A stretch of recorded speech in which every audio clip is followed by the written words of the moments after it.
I'm Enrique. Ako ang bagong HR manager ng Ecomoda. Seryoso ako sa mga babae. Seminarista yata ako. I'm the man.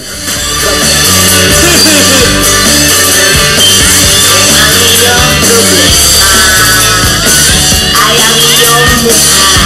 Like me, wag na mag-alala. Pagkat nandito na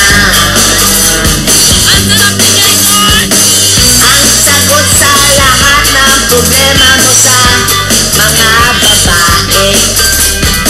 Ang gamot sa lahat ng pagkakabigyo ng mga lalaki.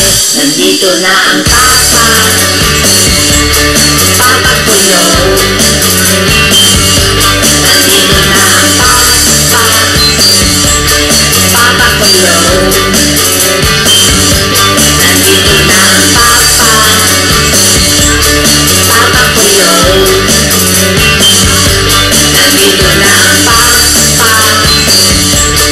Papa Kulong. I'm your Papa Kulong. Wow! Ang gagwapo naman pala ng mga boys sa Ecomoda. We have Mario, Danny, Enrique, at of course, ang pinakagwapo sa lahat, si Nicolas. Hi, Nicolas! Hello!